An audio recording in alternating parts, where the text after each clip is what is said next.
14절로 30절까지의 말씀인데 신약성경 제가 가진 성경으로 94쪽에 있습니다. 본문의 말씀을 교독합니다. 제가 먼저 4장 14절에 있습니다. 예수께서 성령의 능력으로 갈릴리에 돌아가시니 그 소문이 사방에 퍼졌고 친히 그 여러 회당에서 가르치심에 뭇 사람에게 칭송을 받으시더라. 예수께서 그 자라나신 곳 나사렛에 이르사 안식일에 늘 하시던 대로 회당에 들어가사 성경을 읽으려고 서심해 그리거늘 책을 펴서 이렇게 기록된 데를 찾으시니 곧 주의 성령이 내게 임하셨으니 이는 가난한 자에게 복음을 전하게 하시려고 내게 기름을 부으시고 나를 보내사 포로된 자에게 자유를 눈먼 자에게 다시 보게 함을 전파하며 눌린 자유를 자유롭게 하고 주의 은혜의 해를 전파하게 하려 하심이라 하였더라. 책을 덮어 그 맡은 자에게 주시고 앉으시니 회당에 있는 자들이 다 주목하여 보더라. 이에 예수께서 그들에게 말씀하시되 이 글이 오늘 너희 귀에 응하였느니라 하시니 그들이 다 그를 증언하고 그 입으로 나오는 바 은혜로운 말을 놀랍게 여겨 이르되 이 사람이 요셉의 아들이 아니냐. 예수께서 그들에게 이르시되 너희가 반드시 의사야 너 자신을 고치려 하는 속담을 인용하여 내게 말하기를 우리가 들은 바 가버나움에서 행한 일을 내 고향이 여기서도 행하라 하리라. 또 이르시되 내가 진실로 너희에게 이르노니 선지자가 고향에서 환영을 받는 자가 없느니라. 내가 참으로 너희에게 이르노니 엘리야 시대에 하늘이 3년 6개월간 닫히어 온 땅에 큰 흉년이 들었을 때 이스라엘에 많은 과부가 있었으되 엘리야가 그중 한 사람에게도 보내심을 받지 않고 오직 시돈 땅에 있는 사렙다의 한 과부에게 뿐이었으며 또 선지자 엘리사 때 이스라엘에 많은 나병 환자가 있었으되 그 중에 한 사람도 깨끗함을 얻지 못하고 오직 수리아 사람 나아만 뿐이었느니라. 회당에 있는 자들이 이것을 듣고 다 크게 화가 나서 일어나 동네 밖으로 쫓아내어 그 동네가 건설된 산 낭떠러지까지 끌고 가서 밀쳐 떨어뜨리고자 하되 같이 있습니다. 예수께서 그들 가운데로 지나서 가시니라. 아멘. 우리가 오늘 읽은 본문의 내용은 예수님께서 지난주에 우리가 살펴본 대로 마귀의 시험을 세 가지 시험을 대표적인 세 가지 시험이죠. 이기시고 난 뒤에 그리고 난 뒤에 일어난 이야기를 설명해 주고 있습니다. 예수님께서는 30세가 되기 전까지는 그냥 특별한 어떤 사역을 하시거나 하지 않고 부모님을 공개하면서 평범한 삶을 사셨습니다. 그리고 난 뒤에 30세 우리가 하는 것 지난번에 살펴본 것처럼 이제 공식적인 일을 할 수 있는 나이가 되었을 때에 그때에 이제 본격적인 사역을 시작하시는데 그때에 먼저 세례 요한의 세례를 받으시고 그리고 난 뒤에 마귀의 시험을 받으시고 그리고 난 뒤에 이제 본 동네로 오셔서 말씀을 전하셨습니다. 말씀을 전하셨을 때 성령의 능력으로 말씀을 전하시니까 그 능력에 사람들이 다 놀라워했습니다. 다 놀라워하고 그리고 다 참 어찌 된 것인가 하고 그렇게 칭송을 했습니다. 그 본고장 중에 핵심인 진짜 나신 곳 나사렛에 이르러서 회당에서 말씀을 증거하시는데 습관대로라고 되어 있죠. 거기 보면 늘 하시던 대로라고 되어 있는데 습관대로 늘 하시던 대로 회당에서 말씀을 전하시려고 서시니까 회당에 있는 사람들이 거기 이제 책임자죠. 책임자가 말씀을 줍니다. 우리가 생각하는 것처럼 지금 이렇게 책으로 된 말씀이 아니라 그때는 두루마리 책이었는데 66권이 다 있는 게 아니었어요.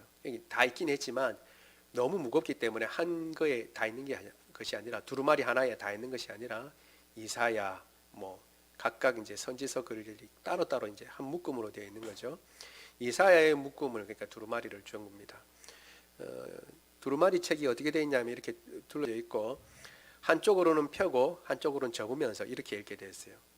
상소문 여러분 생각하시면 됩니다. 근데 상소문은 짧으니까 쫙 펴면 그걸로 끝나지만 이거는 길기 때문에 한쪽은 이제 접으면서 이렇게 돌리고 접으면서 한쪽은 또 펴는 거죠. 그러면서 쭉 읽어 나가는 것입니다. 이제 손으로 하기가 힘드니까 이걸 이제 다른 데 보면 어디 보면 이제 손잡이 이렇게 돌려가지고 돌리는 것을 이렇게 돌려가지고 거기에 꽂아가지고 이렇게 돌리면 이렇게 쭉 같이 이렇게 한 펴지고 이제 감겨지고 이렇게 하도록 그렇게 기계 장치를 해놓은 것도 있습니다. 그렇게 해서 돌려서 보게 이렇게 했는데 이사야의 글을 주셨어요. 그런데 이사야의 글을 보고 예수님께서 특별히 찾으신 거예요. 어떤 구절을 찾으시고 말씀을 전하셨는데 그것이 이제 이사야 61장에 있는 말씀인데 그 말씀은 주의 은혜의 해를 선포하겠다라고 하는 말씀인데 메시아에 관한 것입니다. 메시아가 올 때 성령이 충만해서 주의 은혜를 선포하겠는데 그 은혜의 해가 뭐냐면 희년입니다. 희년을 선포하겠다라고 하는 놀라운 말씀을 예수님께서 말씀하시고 더 놀라운 것은 예수님이 앉으셨죠. 여기 앉으셨다고 하면 우리가 생각할 때 좌석에 그냥 앉았다고 생각하는데 그게 아니라 이 회당은 지금 저는 여러분 앞에 서서 이렇게 말씀을 전하지만 회당에서는 앉아서 말씀을 전했습니다. 그러니까 말씀을 전하는 자리에 앉아 있었던 것입니다. 그러니까 사람들이 전부 다 무슨 말씀을 하실까 하고 이렇게 쭉 이제 집중해서 보니까 그때에 놀라운 말씀을 하시죠. 이 말씀이 너희 귀에 오늘 응했다라고 말씀하십니다. 이 말씀이 이루어졌다라는 말씀이고 지금 희년이 선포됐다라고 하는 말씀입니다. 이 말씀에 놀라고 사람들이 그 권능에 놀랐는데 그럼에도 불구하고 그 사람들 가운데 요셉의 아들이 아니냐, 우리가 잘 아는 예수님이 요셉의 아들이다라고 하는 생각이 퍼뜩 들었습니다. 그러면서 능력의 말씀이지만 말씀을 잘 받아들이지 못하고 불신의 마음이 생긴 것을 예수님이 아시고 너희 마음 가운데 의원이 자기 자신을 고쳐라, 딴 사람 고치듯이 내 자신을 고치라고 이야기하는 속담처럼 너희가 다른 곳에서는 이적을 많이 보이고 다른 가버나움이나 이런 데서는 많이 한 것처럼 이 나사렛에서도 그런 능력을 행하라고 지금 너희가 생각하는구나 라고 그 마음을 아시고 그런데 선지자는 고향에서는 환영받지 못한다 라고 말씀하시고 구약의 독특한 사례 두 개를 들시죠. 엘리야와 엘리사 때에 각각 사렙다 과부와 그리고 나아만 장군의 예를 드시면서 다 이방인입니다. 본 고향 이스라엘 백성들은 그 은혜를 입지 못하고 이방인이 은혜를 입었다라는 것을 말씀을 하십니다. 이것은 아마 단순히 나사렛 동네뿐만 아니라 나사렛이 이렇게 예수님을 거부하고 예수님에 대해서 이렇게 배척하는 것을 보시고 단순한 나사렛뿐만 아니라 전체 이스라엘 백성들이 하나님 복음에 대해서 배척하는 것까지도 예수님은 생각을 하시고 이방인이 오히려 그 복음의 유익을 누린다라는 것을 말씀하신 것이라고 생각됩니다. 그러니까 이제 그 뜻을 알고 있는 사람들이 더 화가 났죠. 그래서 예수님을 거기 보면 우리도 그렇죠. 부산도 부산이나 이런 경남에도 특별히 산 중턱에다가 이렇게 집을 짓고 있는 것처럼 거기도 이제 그런 마을이 있는데 그러니까 이제 중턱이니까 이제 낭떠러지 같은 것도 있을 수 있죠. 그러니까 거기다 예수님을 미치려고 무서운 생각을 하죠. 같지만 예수님은 그들 사이에 유유히 나오십니다.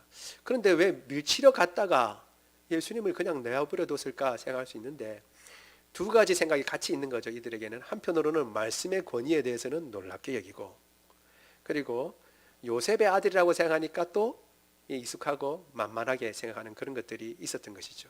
그런데 말씀의 권위를 생각하니까 그 권위의 말씀을 하신 예수님이 지나가시니까 또 범접지 못하는 그러한 것도 있었던 것 같습니다. 그래서 예수님을 그냥 내버려 두고 예수님이 그들 사이에 지나오셨다라는 것이 오늘 본문의 내용입니다. 이 내용을 가지고 우리가 몇 가지 살펴보려고 합니다. 첫 번째는 우리 같이 한번 읽어볼까요? 시작. 성령의 능력으로 세상에서 가르치셨다. 우리 같이 한번 말씀을 읽습니다. 누가복음 우리가 오늘 읽은 본문이죠. 4장 14절 15절입니다. 시작. 예수께서 성령의 능력으로 갈릴리에 돌아가시니 그 소문이 사방에 퍼졌고 친히 그 여러 회당에서 가르치시니 뭇 사람에게 칭송을 받으시더라. 아멘. 여러분, 예수님께서 성령의 능력으로 갈릴리로 가셨습니다. 갈릴리는 좀 넓은 지역을 이야기합니다. 그 지역에 가셔서 각각 마을마다 가셔서 말씀을 전하셨는데, 그러니까 사람들이 그 권능을 보고 이제 칭송했다라고 얘기를 하고 있습니다. 무엇을 생각해 보자 하면 성령의 능력이라 그러면 우리는 흔히 생각하기를 뭔가 큰 다른 어떤 능력을 생각하는 경우가 왕왕 있습니다. 지금도 아직도 그런 경우가 있는데 병고침의 은사라고 해가지고 병을 고치고, 그리고 또 귀신이 쫓겨나가는 그런 귀신을 죽게 하는 그런 일도 성령의 능력으로 일어납니다. 그러니까 그런 것들을 우리가 먼저 생각하기 쉽고, 또 혹은 방언을 말한다든가 어떤 우리가 흔히 일상에서 겪지 못하는 놀라운 일들을, 신기한 일들을 경험하기를 원하는 것들이 마음 가운데 있었습니다. 제가 지금도 기억하는데요. 제가 섬겼던 큰 교회입니다. 제가 섬겼던 큰 교회는 한 가지밖에 없는데, 한 교회밖에 없는데 큰 교회인데, 한 번은 이제 놀라운 이제 어떤 강사를 초청한 겁니다. 그런데 그 강사가 와서 한번 말씀을 전하니까, 안수를 받으니까 다 방언이 터지더라라고 하는 그런 소문이 터졌어요.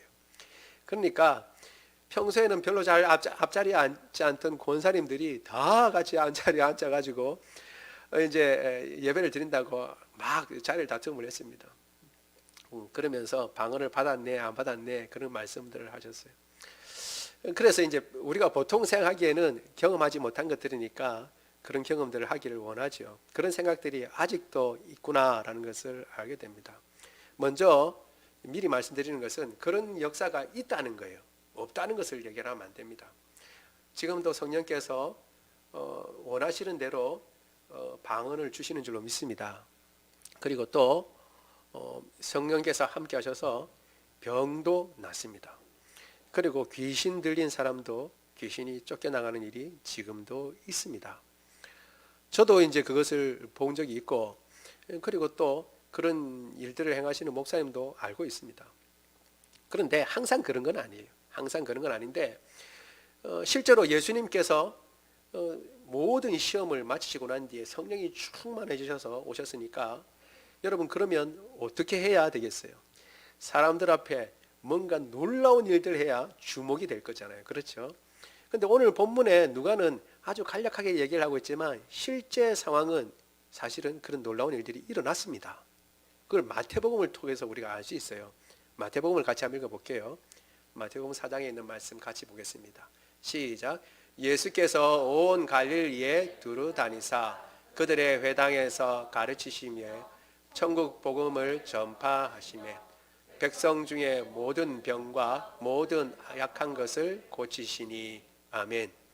여기 보니까 예수님의 사역, 중요한 사역 세 가지를 얘기하고 있죠. 한 가지는 뭐냐면 가르치심, 두 번째는 복음을 전파하심, 세 번째는 치유, 백성 중에 병과 약한 것을 고쳤다라고 얘기를 하고 있습니다. 실제로 예수님께서는 이런 사역을 다 하셨어요. 그리고 그런 사역들이 다 나타났습니다.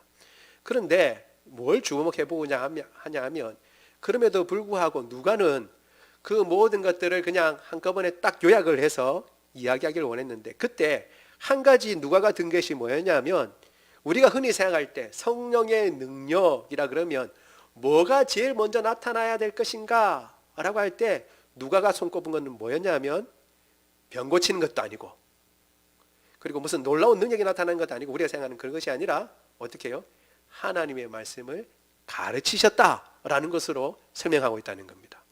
오늘 본문에 보면 성령의 능력으로 귀신을 그냥 마을 단위로 그냥 다 쫓아내셨다라든가, 아니면 하늘에서 번개가 내리쳐서 사람들이 놀랐다든가, 그런 사역을 이야기하시는 것이 아니라 그런 큰 능력을 가지고 오셔서 회당에서 가르치셨다라고 이렇게 소개하고 있다는 것입니다.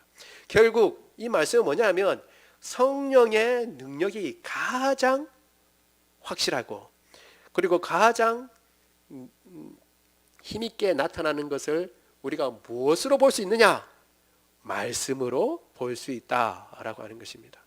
여러분, 놀랍게도 전에는 하나님의 성경 말씀을 뭐 읽어도 어떤 말씀인지도 모르는데 예수님을 믿고 말씀을 읽으면 그 말씀의 뜻을 알아지게 되고 그리고 그 말씀이 이해가 되는 것입니다.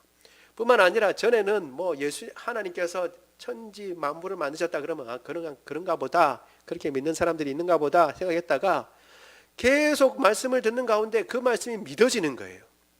거부감이 없고 그냥 믿어지는 것. 성령께서 역사하시는 거죠. 그리고 그 말씀을 가르치시고 그 말씀을 받는 것을 기뻐하고 바로 듣는 것 듣지 않으면 뭔가 허전하고 말씀을 읽지 않으면 뭔가 이상하고 계속 그 말씀이 익숙해지는 것. 이것이 바로 성령의 놀라운 역사 중에 하나라는 것입니다. 그런데 이것은 우리가 늘 매주마다 하니까 이것을 역사라고 생각하지 않아요. 그냥 주어지고 그냥 당연한 것이라고 생각하는데 사실은 가장 큰 성령의 역사는 말씀을 깨닫는 것입니다. 말씀을 알고 말씀을 사랑하는 것이 놀라운 역사입니다. 우리가 그것을 알아야 합니다. 말씀을 가르치고 말씀을 듣고 말씀을 읽고 말씀을 배우는 것, 그리고 말씀이 깨달아지는 것, 그리고 그 말씀이 정말 깨달아져서 그 말씀에 반응하고 순종하는 것, 그것이야말로 가장 큰 성령의 역사라는 사실을 우리가 기억하고 말씀을 더 집중하고, 우리가 안 그래도 말씀을 지금 읽고 있죠. 말씀을 읽고 말씀을 듣고 말씀을 알아가는데 더 창념하는 저와 여러분 되기를 원합니다. 그 가운데서 성령의 권능을 우리가 찾아야 하는 것입니다. 두 번째, 오늘 본문에서 생각해 봐야 할 것들은, 생각해 볼 건 뭐냐면 같이 읽어볼까요? 두 번째, 시작. 주의 은혜에 희년을 전파하셨다라는 것입니다. 혹시 1부 때 봤던 그 사진 혹시 있나요? 예, 요거 사진 한번 여러분 보여드릴게요. 이게 뭐냐면 양각 나팔이라고 성경에서는 그렇게 나와 있는데 양의 뿔로 만든 나팔입니다. 이거를 히브리어로는 요벨이라고 합니다. 요벨인데 이 요벨이라는 말이 희년이라는 히브리 말하고 똑같습니다. 이 양나팔이 요벨인데 희년을 얘기합니다. 영어로는 주빌레라고 하죠. 주빌레. 그런데 이 양각나팔을 불면 희년이 됩니다. 그런데 하나님, 지금 예수님께서 주의 은혜의 희년을 지금 전파하셨다 혹은 선포하셨다라고 하는 것입니다. 희년을 선포하셨다라고 하는 것은 놀라운 얘기입니다. 우리 누가복음 4장 18절 19절 같이 한번 읽어보겠습니다. 시작. 주의 성령이 내게 임하셨으니 이는 가난한 자에게 복음을 전하게 하시려고 내게 기름을 부으사 나를 보내사 포로된 자에게 자유를, 눈먼 자에게 다시 보게 함을 전파하며 눌린 자를 자유롭게 하고 주의 은혜의 해를 전파하게 하려 하심이라 하였더라. 아멘. 여기 보니까 예수님께서 이미 말씀드린 대로 이사야서를 보냈는데 예수님께서 굳이 찾으셨어요. 이 본문을 찾으셔서 읽으셨습니다. 그러면 누가는 다른 걸 생략하고 예수님의 초기 사역할 때 예수님께서 어떤 말씀을 읽고 전하셨다라는 것을 드러내는 것은 예수님의 사역이 어떤 성격을 가지고 있는가, 앞으로 예수님의 사역이 어떤 사역을 갖고 있는가라는 것을 보여주는 것이라고 우리가 생각해 볼 수 있습니다. 그러니까 예수님의 사역이, 전체 사역이 무엇과 연관이 있다는 거예요? 희년과 연관이 있다라고 하는 것입니다. 예수님께서 읽으신 이 본문은 사실 이사야 61장 1절 2절을 읽으신 것인데 약간 어떤 것은 첨가하고 어떤 것은 빼고 그렇게 하셔서 말씀을 하신 것입니다. 읽으신 겁니다. 그러면서 사실 이 희년에 대해서 읽으시면서 더 놀라운 것은 뭐냐면 이것이 응했다라고 말씀하신 것이 더 놀랍다고 얘기를 했습니다. 우리 4장 21절도 같이 읽어보겠습니다. 시작. 이에 예수께서 그들에게 말씀하시되 이 글이 오늘 너희 귀에 응하였느니라 하시니. 아멘. 이 말씀이 이루어졌다, 응했다라는 말은 이루어졌다라고 하는 것이죠. 이 전체의 내용이 뭐냐 그러면 이미 말씀드린 대로 하나님께서 복음을 전하기 위해서 나를 택하셔서 성령을 부어주셨다라는 거예요. 이미 알고 있는 대로 예수님께서 성령을 받으셨어요. 언제요? 언제 받으셨죠? 예, 기억을 되살려 보세요. 세례 요한의 세례를 받았을 때 성령이 비둘기같이 예수님께 임하셨죠. 그렇죠? 그리고 하늘에서는 소리가 났습니다. 그러니까 이미 성령이 임하셔서 이 일들을 하게 하셨다는 거예요. 결국 이 여기에 말한 이사야서 61장에서 말하고 있는 이 작가 누구냐 하면 이사야라기보다는 누구라고요?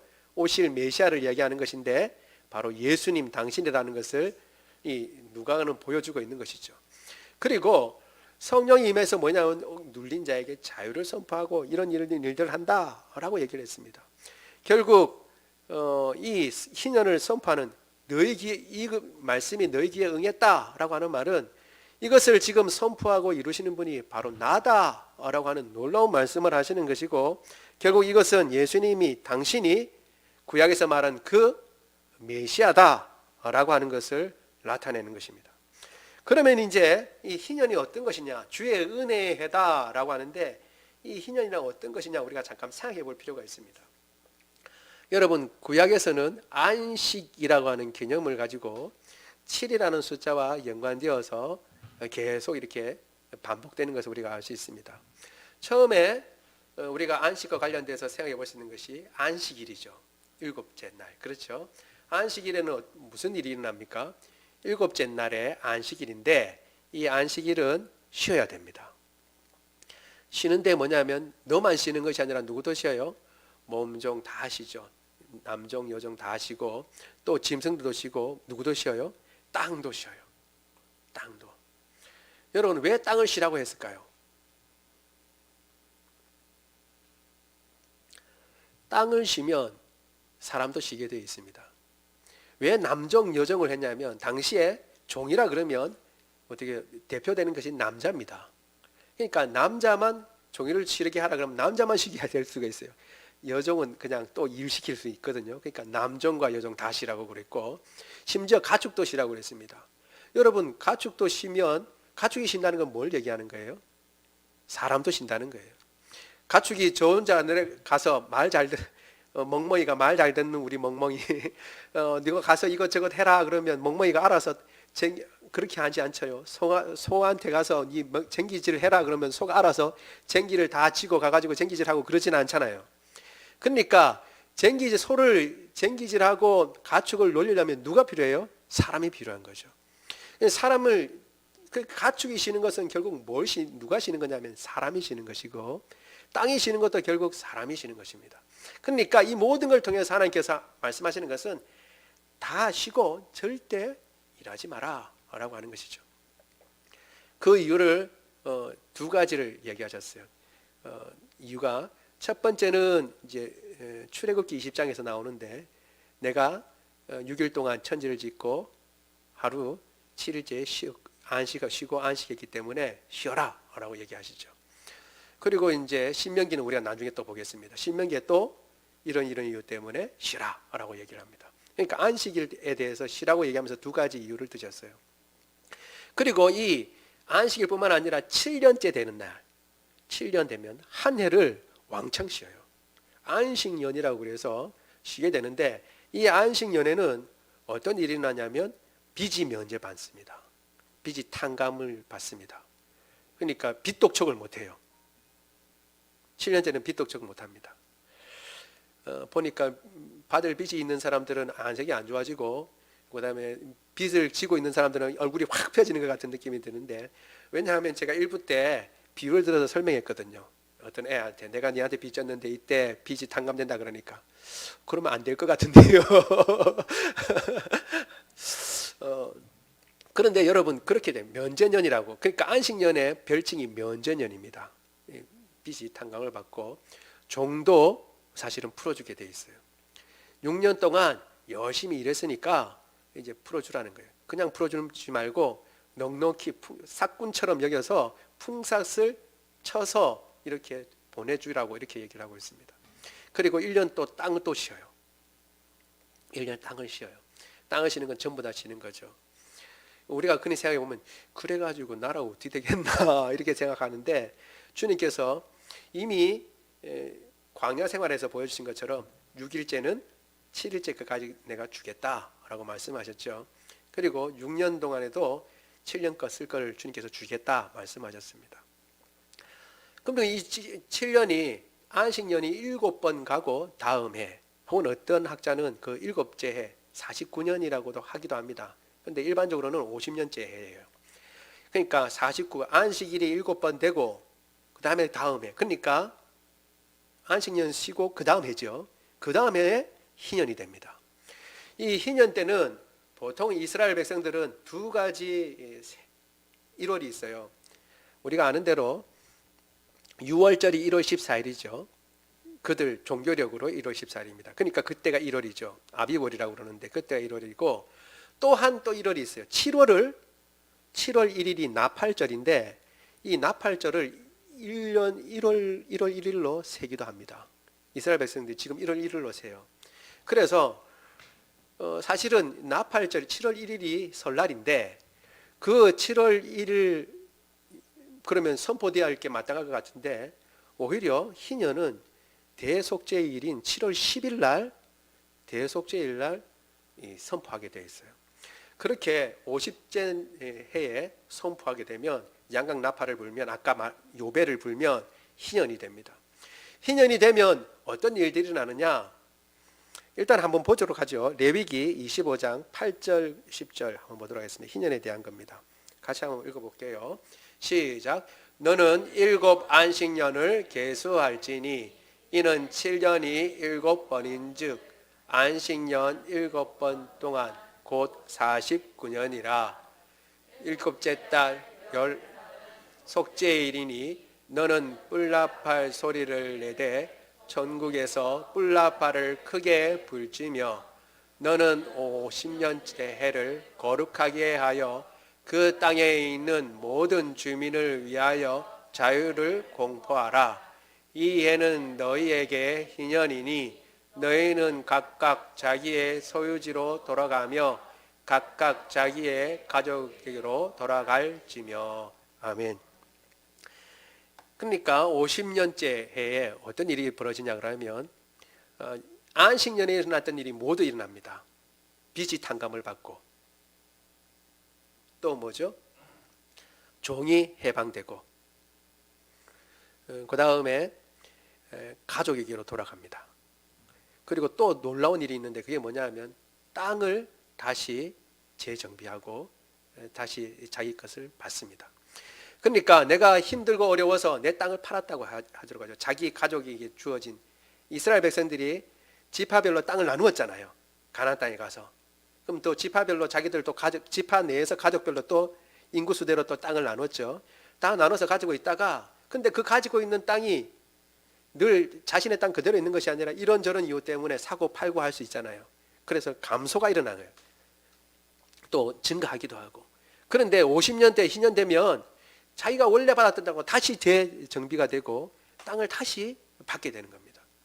그러니까 그런 이 말은 뭐냐 하면 땅을 팔 때도 어떻게 파냐면 다음 희년 때까지를 보고 파는 거예요. 땅을 팔아도. 그러니까 다음 희년이 이제 한 2년 남았다 그러면 2년치 소출 나오는 농작물을 예상하고 땅값이 낮아지는 거죠. 그러면 낮게 팔고 다음 희년이 만약에 한 30년, 40년 남았다 그러면 땅값은 더 비싸지는 겁니다. 그러니까 한번 소유했다고 영원토록 갖고 있는 것이 아니고 희년 때까지로 한정이 되어 있어요. 희년 때까지. 이것이 갖고 있는 여러 가지 경제적인 의미도 있는데 그거는 차치하고 이때 일어나는 것이 뭐냐 그러면 가족이 되는 거죠. 자기. 그러니까 이때 어떤 일들이 일어나냐면 여러분 생각해 보세요.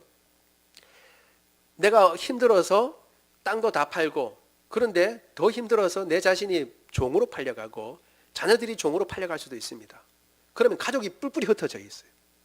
뿔뿔이 흩어져 있던 가족들이 어떻게 해요? 희년이면 다 같이 모이는 거예요. 다 같이 모이는 뿐만 아니라 그 가족이 생활하고 앞으로 영위해 나갈 수 있는 경제적인 터전도 땅이 부모받으니까 다시 마련되는 것입니다. 놀라운 일들이 일어나는 거예요. 회복이 일어나는 겁니다. 회복이 일어나고 노예가 풀립니다. 더 이상 종이 아니라 자유인이 되는 것입니다. 자유인이. 사실 그것을 잘 보여주는 것이 안식일부터 시작하는 거예요. 안식일에서 보여주는 안식의 극대화, 제일 극점이 되어 있는 것이 뭐냐면 희년입니다. 희년. 그런데 아까 말씀드린 우리 하나는 안식년을 기억할 때 하나는 천지창조, 또 하나는 다른 이유가 있다고 그랬죠. 그 이유가 신명기에 있는데 그것을 한번 보도록 하겠습니다. 우리 신명기 5장 15절입니다. 같이 한번 읽어보겠습니다. 시작. 너는 5장 15절 성경 말씀 보여주세요. 신명기 5장 15절 없습니까? 신명기 5장 15절 우리 한번 찾아볼게요. 성경 말씀을 가지고 있으니까 한번 찾아보죠. 이거는 중요한 구절이니까. 구약 신명기, 민수기, 신명기 5장 15절. 안식일에 대해서 안식일을 지켜라 라고 얘기를 하면서 하시는 말씀입니다. 이유를 이야기합니다. 구약 270쪽에 있습니다. 신명기 5장 15절 같이 있습니다. 시작. 너는 기억하라. 내가 애굽 땅에서 종이 되었더니 내 하나님 여호와가 강한 손과 편팔로 거기서 너를 인도하여 내었나니 그러므로 내 하나님 여호와가 내게 명령하여 안식일을 지키라 하느니라. 아멘. 이 이유가 뭐냐면 종되었던 애굽에서 네가 구원을 받았으니까 더 이상 종으로 살지 마라 라고 하는 것입니다. 여러분 지금 우리가 토요일도 쉬고 일요일도 쉬고 우리 주일 아시죠? 그러니까 쉬는 것 같지만 사실 제가 어렸을 때만 하더라도 토요일은 안 쉬었어요. 절반만 쉬었어요. 절반만. 그래서 6일 동안 열심히 일하고 하는 것처럼 그대로 됐죠. 그래서 주일날만 쉬었는데 사실 이 주일날 쉬는 것도 여러분 가만히 생각해 보면 그렇게 전체적으로 다 쉬는 것이 일반화된 것이 그렇게 최근의 일입니다. 최근의 일. 종이면 여러분 일요일이라고 쉴 수 있겠어요? 계속 일하는 것은 뭘 보여주냐 그러면 종이라는 것을 보여주는 것입니다. 여기 지금 신명기를 통해서 주님께서 말씀하시는 것은 뭐냐 하면 이집트 땅에서 종되어서 너희는 쉼도 없고 어떤 안식도 누리지 못하고 계속 종살이했다. 그런데 이제 내가 너희를 그 이집트에서 구원해 주었으니까 더 이상 종된 것 같이 계속 일하지 말고 6일은 일하고 하루는 안식하라는 것입니다. 그래서 이제 더 이상 종이 아니라는 것을 기억하라는 겁니다. 이제 더 이상 애굽의 종이 아니라 하나님의 종이라는 것을 기억하라는 것이죠. 이미 말씀드린 대로 토지가 회복되고 이건 빚이 탕감되고 경제적인 회복이 일어나죠. 사실 이것은 이 누가복음을 같이 지은 누가가 사도행전에서 어떻게 보여주냐 하면 회복된 공동체 가운데 코이노니아로 보여줍니다. 경제적인 것을 각자가 책임지는 것으로 그리고 하나님께서 축복해 주시는 것으로 나타나고 그리고 새로운 공동체죠. 노예가 풀려나죠. 더 이상 종이 아니죠. 자유인이 되는 것이죠. 그래서 바울은 이야기합니다. 자유인인데도 종되었던 것 굳이 나오려고 하지 마라. 자유인이라도 종이고 종이라도 자유인이다 라고 그렇게 얘기를 합니다. 뿐만 아니라 가족도 회복됩니다. 헤어졌던 가족이 회복되고 이제는 어떻게 해요? 단순히 육신적인 가족일 뿐만 아니라 영원한 가족, 하나님 나라의 새 가족을 주님께서 회복시켜 주신다는 것도 사실 보여주고 있는 것입니다. 나아가서 병든 자도 회복되는 거죠. 오늘 본문에 보면 눈먼 자도 어떻게 해요? 눈을 회복시킨다고 얘기했습니다. 이건 일반적인 희년에서는 일어날 수 없는 일이잖아요. 경제적인 문제야 해결될 수 있지만 불구자가 그러니까 장애인이 어떻게 회복될 수 있겠습니까? 그런데 예수님은 그것까지도 맡아서 회복시킨다고 말씀하시니까 참된 희년의 더 높은 희년의 단계까지 예수님께서 말씀하시는 것이죠. 여러 가지 의미가 있겠지만 그 중에 한 가지만 살펴본다면 더 이상 종되지 말라는 것입니다. 우리가 이 예수님의 희년이 선포되고 우리가 이 희년 안에 우리가 이미 거하고 있다, 살고 있다는 것을 생각한다면 더 이상 누구의 종으로 살면 되지 않습니다. 특별히 죄의 종이 되어서는 안 되겠죠. 우리 로마서 6장 16절 같이 한번 읽어보겠습니다. 시작. 너희 자신을 종으로 내주어 누구에게 그 순종함을 받는 자의 종이 되는 줄을 너희가 알지 못하느냐? 혹은 죄의 종으로 사망에 이르고 혹은 순종의 종으로 의에 이르느니라. 아멘. 이미 자유인이라 하더라도 누구에게 순종하고 그리고 내어주어 그를 따르면 그의 종이 되는 것입니다. 죄에 순종하면 죄의 종이 되는 것이죠. 죄를 쫓아 살면 죄의 종이 되는 것이죠. 그런데 예수님께서 이미 희년을 선포하셔서 이제 종이 아니라 자유라고 말씀하셨으니까, 이제 자유인이 되었으니까 우리는 더 이상 죄의 종이 되어서는 안 됩니다. 주님께서는 십자가 달려 죽으시고 우리를 죄에서부터 구원해 주신 줄로 믿습니다. 그리고 이 희년을 선포하신 것을 통해서 더 이상 너희는 죄의 종이 아니다. 아니, 그 누구의 종도 아니고 오직 하나님의 자유인이고 자유로운 상태에서 하나님을 섬기는 것이다 라고 선포하신 것입니다. 여러분, 우리가 이 선포를 듣고 이 구원에 동참하고 이 희년을 살아가고 이 희년이 완성되는 날은 주님께서 오실 때 완성될 줄로 믿습니다. 그 삶 가운데 있는 사람으로 이 희년을 누리며 자유인으로서 살아가는 저와 여러분 되기를 원합니다. 더 이상 죄의 종으로 사는 것이 아니라 주님의 종으로 살아가고 의의 종으로 살아가야 할 줄로 믿습니다. 세 번째, 우리가 오늘 본문에서 살펴볼 것은 같이 보도록 하겠습니다. 시작. 선지자가 고향에서는 환영을 받지 못한다 라는 것입니다. 먼저 주님께서 이 놀라운 말씀을 하시자 반응이 있습니다. 그게 뭐냐 하면 이 나사렛에 있는 사람들도 놀랍게 생각했습니다. 누가복음 4장 22절입니다. 같이 읽겠습니다. 시작. 그들이 다 그를 증언하고 그 입으로 나오는 바 은혜로 말을 놀랍게 여겨 이르되 이 사람이 요셉의 아들이 아니냐. 아멘. 한편으로는 놀랍게 여기면서도 한편으로는 생각합니다. 그런데 이 놀라운 말씀을 한 그 당사자가 누구냐 하면 우리가 잘 알고 있는 그 목수 요셉의 아들 아니냐라고 하는 거죠. 사실 이 말씀은 그냥 놀랍다라고 하는 그 정도의 것이 아니라 뒤이어 나오는 예수님의 말씀을 통해서도 알다시피 이들의 불신을 사실은 여기에 내포하고 있다라고 하는 것을 알 수가 있습니다. 이 같은 본문을 이야기하고 있는 마가복음을 보면 우리가 더 알 수 있죠. 6장 2절에서 6절까지의 말씀을 천천히 우리 같이 읽어보겠습니다. 시작. 안식일이 되어 회당에서 가르치시니 많은 사람이 듣고 놀라 이르되 이 사람이 어디서 이런 것을 얻었느냐. 이 사람이 받은 지혜 그 손으로 이루어지는 이런 권능이 어찌 됨이냐. 이 사람이 마리아의 아들 목수가 아니냐. 야고보와 요셉, 유다와 시몬의 형제가 아니냐. 그 너희들이 우리와 함께 여기 있지 아니하느냐 하고 예수를 배척한지라.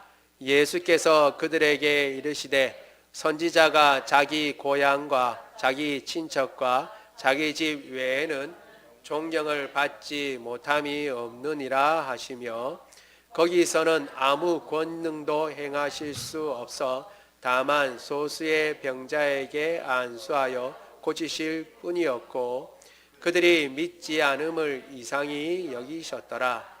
이에 모든 전에 두루 다니시며 가르치시더라. 아멘. 마가는 좀 다른 방면의 모습으로 딱 보고 있습니다. 뭐냐 하면 본문은 이야기하기를 요셉의 아들이 아니냐라고 불신을 품으니까 예수님께서 어떻게 해요? 너희가 지금 의심하는구나. 그러면서 다른 데 행했던 권능을 여기도 한번 보여봐라 라고 지금 너희가 생각하지만 그러나 선지자는 고향에서 높임을 받지 못한다, 대우를 받지 못한다 라고 말씀하시면서 아까 말씀드린 대로 구약의 엘리야와 엘리사 때에 이방인들이 그 은혜를 입은 것에 대해서 넘어가시잖아요. 그런데 마가는 어떻게 얘기하고 있냐면 오히려 그들이 배척한 것을 더 강조하고 있습니다. 배척해서 예수님께서 어떻게 해요? 능력을 행하시려고 해도 행하실 수 없을 정도였다라고 그렇게 이야기를 하고 있습니다. 뭘 얘기를 해주는 겁니까? 여러분 오랫동안 잘 알고 있어요. 오랫동안 안다는 것은 사실은 그 잘 알기 때문에 더 잘 믿을 수 있다라고 생각할지 모르지만 익숙한 것이 오히려 해가 될 수가 있습니다. 여러분 오히려 어렸을 때 믿음의 집안에서 자란 사람들이 말씀을 받아들이고 예수님을 믿기가 더 어려운 경우가 있어요. 더 어려운 경우. 너무 익숙하니까 이거 오히려 못 믿게 돼. 내가 믿은 게 아니라는 거예요. 내가 믿어도 이게 내가 믿은 건지 아니면 주입돼서 내가 그냥 엄마 아빠가 이야기하니까 내가 그냥 믿은 건지 스스로 헷갈릴 때가 있어요. 그래서 그것을 확인해 보고 싶은 때가 있는 거죠. 확인해 보고 싶은 때가 있는 것입니다. 여러분 그러니까 오히려 익숙한 것이 방해가 될 수가 있어요. 여러분 오랫동안 신앙생활한 것 자랑이 또 될 수 있지만 그것이 연륜이 되고 고마움도 될 수 있지만 오히려 조심해야 합니다. 왜냐하면 그냥 익숙한 것으로 넘어갈 수가 있어요. 지금 예수님의 고향에 와서 예수님께서 말씀을 전하시는데 오히려 그 형제들 누구 다 우리한테 있고 그 누이들도 있고 그 어머니가 마리아고 그 아버지가 요셉 아니냐, 저거 결국 예수 아니냐, 예수 어릴 때부터 자라는 거 내가 다 봤는데 라고 하면서 믿지 못하게 만드는 거예요. 익숙하다는 것이 여러분 오히려 방해가 될 수 있습니다. 결국 뭐냐 하면 익숙한 말씀을 듣고 듣는다는 것에 의미가 있는 것이 아니라 심지어는 뭐예요? 이 사람들도 놀랬어요. 그 말씀을 듣고 권능에 놀랬다고요. 그러나 그 놀라운 말씀을 믿음으로 같이 화합하지 않으면, 믿음으로 받아들이지 않으면 놀라운 말씀인데 이런 이유 때문에 내가 받아들일 수 없다라는 것으로 이상한 방향으로 나가게 되는 것입니다. 오히려 익숙한 것, 그 말씀을 더 잘 받아들일 수 있다고 생각하는 것들이 오히려 방해거리가 된다는 거예요. 우리가 이것을 조심해야 하는 것입니다. 어떠한 말씀이든지 아이고 내가 한 번, 두 번 처음에는 몰랐는데 자꾸 읽다 보니까 이 말씀도 늘 들었던 말씀이 그 말씀 같고 이 말씀도 내가 잘 아는 말씀 같고 이렇게 될 때가 진짜 무서울 때입니다. 조심해야 할 때입니다. 이때 더 경각심을 가지고 하나님 말씀에 집중해야 하는 것입니다. 믿음으로 반응을 해야지 익숙하다고 넘어가면 그러면 그 유익은 아무것도 없는 것입니다. 오히려 배척하게 되죠. 예수님을 죽이려고 낭떠러지에 데려가는 것입니다. 예수님은 그때 말씀하십니다. 엘리야 때에 그 많은 과부들이 있었지만 그 가뭄 때에 엘리야와 같이 그 가뭄 가운데 구원함을 받은 사람은 시돈 지방의 사렙다 과부다. 여러분 시돈이라고 하는 것을 왜 굳이 썼을까요? 생각해 보세요. 그 3년 반 가뭄이 어떻게 일어났습니까? 아합 때에 이세벨의 우상 숭배 때문에 일어났어요. 이세벨의 고향이 어디예요? 시돈이에요. 시돈에서 온. 그런데 그러니까 오히려 가장 배척을 받고 오히려 그 바알의 본고장이라고 할 수 있는 그 본고장에 있는 과부가 오히려 엘리야를 통해서 하나님께서 주시는 그 은혜를 같이 누렸어요. 그때도 그냥 누린 게 아닙니다. 와서 어떻게 해요? 엘리야가 와서 보니까 하나님 말씀 쫓아서 가서 보니까 나뭇가지를 줍고 있었어요. 뭐 하냐 그러니까 이제 기름통에 기름 한 방울 남았고 이제 가루 한 움큼 남았는데 이걸로 떡 만들어 먹고 우리 죽으려고 그런다고. 이거 마저 먹고 우리 애하고 이제 같이 죽으려고 그런다고 그러니까 그렇지만 너희 떡 만들기 전에 조금이라도 내 떡 조그만 거 만들어서 내부터 먼저 갖다 주라 그럽니다. 여러분 이게 말이 됩니까? 지금 굶어 죽을 판인데 조그만 것밖에 없는데 자기 것부터 먼저 내놔라요. 그런데 과부는 그렇게 합니다. 하나님의 사람이라고 생각하고 그 말씀을 쫓아요. 그러니까 그 뒤부터 가뭄이 그칠 때까지 기름통에서 기름이 그치지 않고 가루통에서 가루가 그치지 않습니다. 그래서 다 먹고 살죠. 나하만 장군은 어때요? 여러분 그 수리아 사람이라고 그러죠. 아람입니다. 아람 나만 장군이 어떻게 해서 지금 이스라엘 와가지고 엘리사한테 오게 됐죠? 자기가 전쟁에서 잡아온 여자 종의 이야기를 듣고 온 거예요. 그 말은 뭐냐면 나만 장군은 이스라엘을 괴롭히던 나라의 장군이라는 거예요. 그 왕이 의지할 정도라면 이 장군이 얼만큼 아람을 위해서 열심히 노력하고 그리고 아람을 위해서 싸움을 싸운 장군이라는 걸 알 수 있고, 반면에 이스라엘에게는 철천지 원수죠. 이스라엘을 괴롭히는 군대의 장군이니까. 그런데 그 장군이 어떻게 그 나병이 나을 수 있겠어요? 그런데 소식을 듣고 자기 몸을 굽혀서 선지자가 있다니까 찾아온 거예요. 찾아왔을 때도 어떻게 했어요? 엘리사는 나가보지도 않고 7번 요단강에 몸 담궜다가 일어나면 그러면 낫는다 그랬어요. 코빼기도 안 보이고 화가 나가지고 그냥 돌아가려고 그랬죠. 그런데 부하들이 그거 뭐 그보다 더 하라는 일도 낫겠다면 할 판인데 그거 7번 씻으라는 거 그거 못하겠습니까? 그 이야기를 듣고 자기 화를 내리고 말씀에 순종했어요. 그러니까 나았죠. 다 이방인이 은혜를 입었지만 다 말씀에 순종했어요. 다 말씀에 순종했다고요. 이방인이 중요한 것이 아니라, 본 고장의 사람이 중요한 것이 아니라 말씀에 순종하고 그 말씀에 본을 보이니까 그 말씀의 은혜를 누리게 되는 것입니다. 익숙하다고 그래서 그 말씀하고 넘어간 것도 아니고, 그 말씀이 이거 택도 안 되는 소리 하시네, 지금 이거 먹고 우리 죽을 판인데 라고 생각하는 그 상황 가운데서도 하나님 말씀을 먼저 순종하니까 그 말씀의 은혜를 입은 것입니다. 저 예수 내가 자랄 때부터 다 아는데 저 어디서부터 저런 지혜를 얻은 거야? 저 놀라운 말씀을 하긴 하는데 요셉 아들 아니야? 그거 다 내려놓고 그 말씀을 받아들이고 순종할 때에 그 은혜를 누리게 되는데, 나사렛도 못하고 이스라엘 전체 백성들이 나가서 하나님의 말씀을 배척하는 것을 보고 예수님이 말씀하시는 것입니다. 여러분, 선지자가 고향에서 배척을 받고 인정을 받지 못한다고 합니다. 왜? 익숙하니까. 날 때부터 아는 것이니까. 우리가 아무리 익숙한 말씀이라도 그 말씀 하나님의 말씀인 것을 생각하고 다시 한번 믿음으로 그 말씀에 반응하고 순종하여 주의 뜻을 이루고 주님께서 베풀어 주신 그 희년의 놀라운 선포의 아름다운 은혜들을 같이 누리는 저와 여러분 되기를 원합니다. 우리 말씀을 생각하며 같이 기도하도록 하겠습니다. 기도할 때에 주님, 성령의 권능이 가장 나타나는 것은 말씀을 통해서입니다. 말씀을 더 잘 깨닫게 하시고 말씀에 더욱 창념케 하여 주옵소서. 주님께서 이미 희년을 선포하셨습니다. 참다운 희년입니다. 회복이 일어난 때고 종은 해방되어 자유인이 된 때입니다.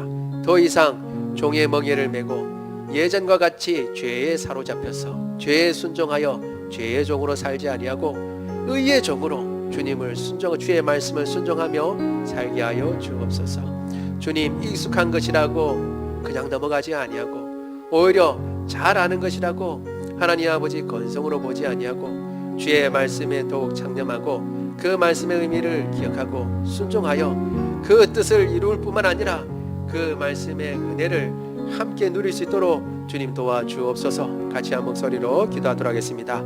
사랑이 많으신 하나님, 주의 은혜를 인하여 감사를 드립니다. 오늘도 주님께서 하나님 아버지 나신 곳 그 갈릴리 지역에서 말씀을 전하시고 많은 사람들이 그 말씀으로 인하여 참으로 감화를 받고 칭송하였지만, 정작 예수님의 고향 나사렛에서는 사람들이 그 말씀의 권위에 대해서는 인정했지만 오히려 주님을 배척한 안타까운 현실을 보게 되는 것입니다. 하나님 아버지, 이 말씀을 보면서 우리가 여러 가지 생각을 합니다. 익숙하다고 오히려 하나님 아버지 잘한다고 해서 넘어가는 것은 없는지 주님 우리를 돌아보게 하옵시고, 특별히 믿은 지 오래되고 하나님의 말씀을 더 잘한다고 생각하는 사람일수록 더욱 하나님 아버지 그리하고 조심하고 주의 말씀에 끼어있고 그 말씀을 귀히 여기고 그 말씀에 순종할 마음을 주님께서 허락하여 주시옵기를 원합니다. 하나님 아버지, 뿐만 아니라 주님께서 이미 희년을 선포하시고 이제 더 이상 종으로 살지 말라고 하셨으며 이제 하나님 아버지 주님 참된 가족의 일원으로 하늘 가족의 일원으로 주님 살라고 주님 말씀하셨사오니 이제 하나님 아버지 옛적 종되었던 때를 생각하고 하나님 아버지 죄의 종으로 사는 것이 아니라 하나님 아버지 누구든지 죄에 순종하고 죄에 복종하고 살면 죄의 종인 것입니다. 그것에서부터 벗어나서 죄를 멀리하고 주의 말씀을 순종하며 살아가고 주님의 뜻을 이루는 삶이 될 수 있도록 주님 도와주시옵기를 원합니다. 이것이 성령의 능력이다. 저것이 성령의 능력이다. 귀신이 나가고 하나님 아버지 병이 고쳐지는 것도 중요하고 하나님 아버지 성령의 능력이 맞지만 더 놀라운 성령의 능력은 말씀을 깨닫게 되는 것이고 말씀을 하나님 아버지 가르치며 말씀에 청렴하게 되는 것입니다. 하나님 아버지 그것을 기억하고 주의 말씀을 귀한 줄 알고 이 말씀을 더 알기 위하여 무진에 쓰고 노력하고 말씀을 읽고 부지런히 말씀을 듣고 말씀 가운데 행하는 사람이 될 수 있도록 주님 도와주옵소서. 사랑이 많으신 하나님 아버지, 우리 가운데 참으로 연약한 자가 있습니까? 주님 고쳐 주옵소서. 불면증 고쳐 주옵소서. 두통 고쳐 주옵소서. 편두통 고쳐 주옵소서. 하나님 아버지 모든 장기들마다 새롭게 하옵시고 하나님 아버지 모든 염증들 주님 고쳐 주옵소서. 또 하나님 아버지 우리의 모든 호르몬들이 제 기능을 발휘하고 하나님 아버지 그리하여서 맑은 정신을 주시며 건강한 가운데 하나님 아버지 모든 뼈마디 마디가 제자를 찾고 모든 힘줄이 제 역할을 감당하여 건강하고 강건한 가운데 주님께서 우리에게 맡겨진 사명 능히 감당할 수 있도록 주님 도와주옵소서. 우리 주 예수 그리스도 이름으로 기도드리옵나이다. 아멘. 다 같이 일어나셔서 우리 찬양합니다.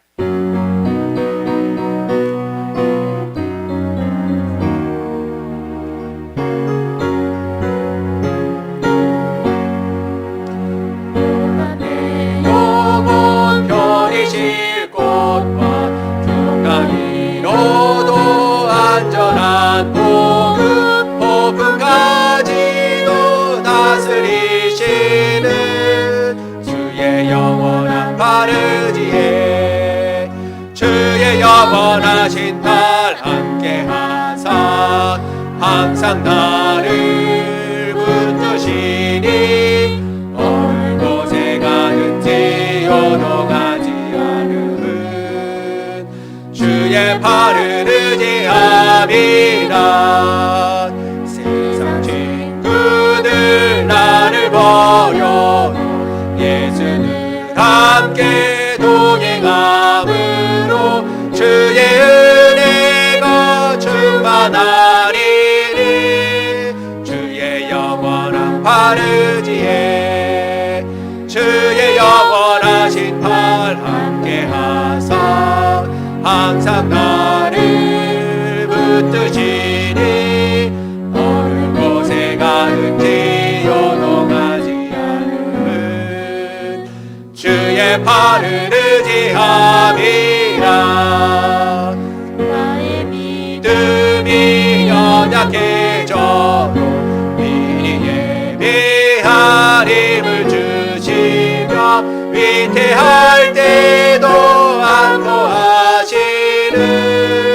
주의 영원한 바르지에 주의 영원하신 발 함께하사 항상 나를 붙드시니 어느 곳에 가든지 요동하지 않은 주의 발을 의지함이라. 끊지 못한 것 주께 없으니 나의 일생을 주께 맡기며 나의 모든 짐 대신 지시는 주의 영원한 바르지에 주의 영원하신 발 함께하사 항상 나를 붙드시니 어느 곳에 가든지 요동하지 않은 주의 발을 의지함이라. 지금은 우리 주 예수 그리스도의 은혜와 하나님 아버지의 무궁하신 사랑하심과 성령님의 교통하심이 성령의 가장 큰 능력 말씀을 깨닫게 하시고 말씀을 듣게 하시고 말씀을 알아가게 하시는 것, 그것을 알고 그 성령의 능력을 힘입어 주의 말씀을 더 잘 깊이 알아가고자 했으며, 주님께서 이미 선포하신 이 희년 놀라운 구원의 날에 사는 사람으로 더 이상 누구의 종도, 특별히 죄의 종으로 사는 것이 아니라 하나님의 종으로, 의의 종으로 살기를 원하되, 익숙하고 그리고 잘 아는 것이라고 넘어가거나 혹은 가볍게 생각하지 아니하고 오히려 더 힘을 기울이고 그 말씀 가운데 더 깊이 창념하겠다고 다짐하는 주의 모든 백성들 머리 위에 지금로부터 영원토록 함께 하시기를 간절히 축원하옵나이다. 아멘.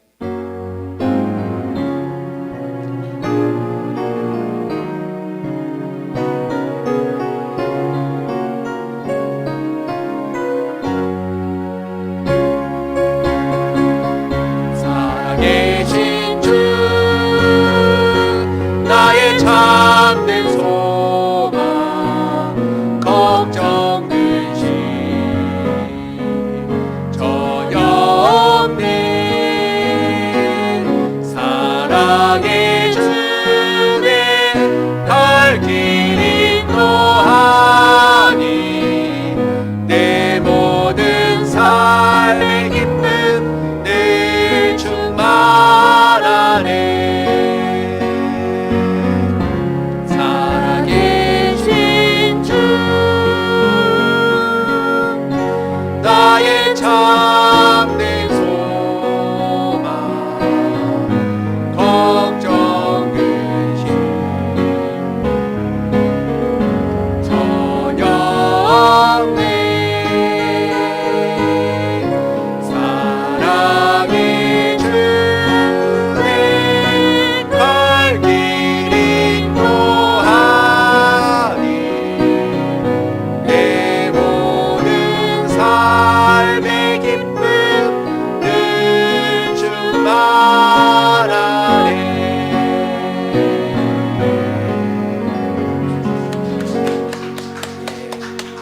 모든 예배를 마쳤습니다.